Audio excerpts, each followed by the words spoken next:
दिल्ली में बांग्लादेशी घुसपैठियों के खिलाफ जारी मुहिम अब रंग ला रही है। शहर में छिपे हुए घुसपैठियों की लगातार धरपकड़ जारी है, जिससे हड़कंप की स्थिति भी मौनिका बनी हुई है। बिल्कुल, पुलिस ने एक बार फिर से 5 घुसपैठियों को अरेस्ट किया है, जिन्हें डिपोर्ट करने की प्रक्रिया शुरू कर दी है। पूरी डिटेल्स इस रिपोर्ट के जरिए देखें।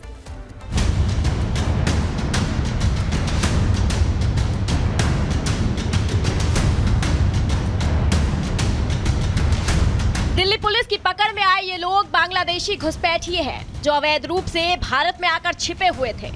दिल्ली पुलिस ने इन 5 को एक विशेष ड्राइव में पकड़ा है। जल्द ही इन्हें बांग्लादेश डिपोर्ट कर दिया जाएगा। दिल्ली पुलिस ने 5 और बांग्लादेशी नागरिकों को गिरफ्तार किया है, जो अवैध तरीके से डंकी रूट के जरिए भारत में दाखिल हो जाते हैं और उसके बाद दिल्ली के उत्तम नगर इलाके में रहने लगते हैं। दरअसल दिल्ली पुलिस को जानकारी मिली कि उत्तम नगर मेट्रो स्टेशन के पास जो क्लस्टर इलाका है, वहां पर 5 बांग्लादेशी इलीगल तरीके से रह रहे, जिसके बाद दिल्ली पुलिस की टीम वहां पर पहुंची, सर्च ऑपरेशन चलाया गया, उन 5 के डॉक्यूमेंट्स चेक किए गए। जब उन 5 के फोन को चेक किया गया तो पता लगा कि फोन के अंदर से उन सभी की बांग्लादेश से जुड़ी हुई नागरिकता के डॉक्यूमेंट हैं, वो पुलिस ने रिकवर किए, जिसके बाद इन 5 को FRRO में एक तरीके से भेज दिया गया। अब इन 5 के वापस बांग्लादेश डिपोर्ट करने का जो प्रोसेस है वो शुरू किया जा रहा है। दिल्ली में विधानसभा चुनावों की आहट के साथ ही पुलिस ने शहर में छिपे हुए घुसपैठियों के खिलाफ अभियान चलाया हुआ है। इसके तहत पिछले करीब 1 महीने से दिल्ली में अवैध बांग्लादेशियों की धरपकड़ कर रही है। दिल्ली की घनी और मुस्लिम बहुल बस्तियों में ठिकाना बनाए हुए इन घुसपैठियों की तलाश की जा रही है। इसी के तहत दिल्ली में अवैध रूप से रह रहे 5 बांग्लादेशी पकड़े गए हैं। दिल्ली के उत्तम नगर इलाके में अवैध रूप से 5 घुसपैठिया रह रहे थे। मोबाइल फोन कागजात चेक करने से इनकी बांग्लादेशी पहचान साबित हुई। 5 संदिग्धों को विदेशी पंजीकरण कार्यालय में पेश किया गया। अब 5 घुसपैठियों को बांग्लादेश डिपोर्ट करने की कार्रवाई की जाएगी। दिल्ली पुलिस का कहना है कि अवैध तरीके से बांग्लादेश के नागरिक भारत में आकर रह रहे हैं और खास तौर पर दिल्ली के अलग अलग इलाकों में रह रहे हैं। उनको पकड़ने के लिए अलग अलग मुहिम चलाई जा रही है और पिछले 4 दिनों की बात करें तो अभी तक 40 से भी ज़्यादा बांग्लादेशियों की पहचान की गई है और उनको वापस बांग्लादेश डिपोर्ट करने का जो प्रोसेस है वो तेज़ी से शुरू किया जा रहा है। हालांकि दिल्ली पुलिस का कहना है कि लगातार इस तरीके की मुहिम ग्राउंड पे चल रही है। आपको बता दें कि 19 नवंबर 2024 से दिल्ली में छिपे बैठे घुसपैठियों के खिलाफ पुलिस का अभियान चल रहा है, जिसके तहत करीब 1.5 दर्जन बांग्लादेशियों को पकड़ा जा चुका है। इन बांग्लादेशियों की डिपोर्ट करने की प्रक्रिया भी शुरू कर दी गई है। दिल्ली पुलिस की यह ड्राइव आगे भी जारी रहेगी। इस ड्राइव के तहत घनी बस्तियों में संदिग्धों की पहचान की जा रही है। घर घर जाकर दस्तावेजों की जाँच की जा रही है। छोटे छोटे गेस्ट हाउसों में भी पड़ताल की जा रही है। घुसपैठियों के मददगारों पर भी शिकंजा कसा जा रहा है। जाली दस्तावेज बनाने वालों के खिलाफ भी मुहिम चल रही है। 3 दिन पहले ऐसे ही एक गैंग का पर्दाफाश किया गया था, जो कि बांग्लादेशियों को जाली दस्तावेजों के सहारे भारत में बसने में मदद करता था। गिरोह का सरगना भी बांग्लादेशी था, जो 1 दशक पहले अवैध रूप से आकर भारत में रह रहा था। दिल्ली में ठिकाना बनाने के बाद आरोपी ने बांग्लादेशी घुसपैठियों को बसाने का धंधा शुरू कर दिया था। इसके अलावा भी कई बांग्लादेशियों की धरपकड़ की गई है, जो वीजा खत्म होने के बाद लौटने के बजाय दिल्ली में ही छिपे हुए थे। पुलिस के रुख से साफ है कि दिल्ली में अवैध घुसपैठियों के खिलाफ यह मुहिम और तेज होगी। Bureau report, republic Bharat.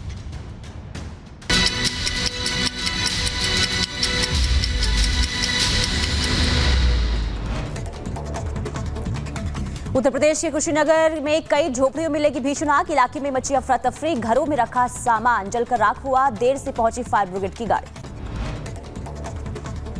Shimla के मेहंदली इलाके के जंगल में लगी भीषण आग पर काबू पाने की कोशिश लगातार जारी। उत्तर प्रदेश के मुजफ्फरनगर में पुलिस और बदमाशों के बीच मुठभेड़ हो गई। 25,000 का इनामी बदमाश दिनेश गोली लगने से घायल हुआ। बदमाश पर लूटी गैंगस्टर के 20 केस दर्ज हैं। बिहार के दरभंगा में दहेज उत्पीड़न के आरोपी को गिरफ्तार करने पहुंची पुलिस पर हमला हो गया। जमकर पत्थरबाजी और आगजनी की गई। 2 इंस्पेक्टर और सिपाही जख्मी हो गए। 19 लोग गिरफ्तार किए गए हैं। उत्तर प्रदेश के अमरोहा में नशे में धुत कार चालक ने बाइक सवार को रौंदा। हादसे में 2 बाइक सवार घायल। स्थानीय लोगों ने कार चालक को जमकर पीटा। घटना का सीसीटीवी वीडियो सामने आया। हरियाणा के पलवल में दबंगों का आतंक। बाइक सवार दबंगों ने एक मकान पर बोला धावा। दबंगों ने कई राउंड फायरिंग की। पुलिस ने केस दर्ज किया। उत्तर प्रदेश के महाराजगंज में एक मस्जिद में घुसा तेंदुआ। नमाज पढ़ रहे 3 लोगों पर तेंदुए ने हमला कर दिया। लोगों ने तेंदुए को पीट कर मार डाला। उत्तर प्रदेश के झांसी में 2 पक्षों में मारपीट। ओवरटेकिंग को लेकर यह पूरा विवाद हुआ। मंदिर से दर्शन कर लौट रहे परिवार के साथ मारपीट हुई। पुलिस ने एक आरोपी को गिरफ्तार किया। आगे बढ़ेंगे। मध्य प्रदेश के सिंगरौली में 4 शव मिलने से सनसनी फैल गई। मकान के पीछे सेप्टिक टैंक में से 4 शव बरामद हुए हैं। मृतकों में मकान मालिक और उसके दोस्त। स्थानीय लोगों ने हत्या का शक जताया। भोपाल में एक युवक ने ऑनलाइन गेम में पैसे हारने के बाद बैंक लूटने की कोशिश की है। मिर्च पाउडर से फिल्मी स्टाइल में बैंक लूट करने की कोशिश की गई। पुलिस ने आरोपी को गिरफ्तार किया। मुजफ्फरनगर में प्लॉट के विवाद में 2 पक्षों में मारपीट हो गई। पुलिस की मौजूदगी में हुई मारपीट। विवाद में पालिका के ईओ को गाली दी गई। लखीमपुर खीरी में भीषण सड़क हादसा। नेपाली यात्रियों से भरी बस अनियंत्रित होकर पलटी। हादसे में 20 नेपाली यात्री जख्मी हो गए। नौकरी की तलाश में जा रहे थे पुणे।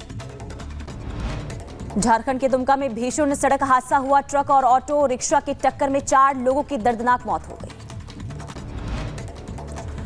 मध्य प्रदेश के जबलपुर में हिट एंड रन का सीसीटीवी वीडियो सामने आया है। सड़क पार कर रही एक बुजुर्ग महिला को रौंदा। टक्कर मारकर भागते हुए कई लोगों को रौंदते हुए निकली। 2 लोगों की मौके पर मौत हुई।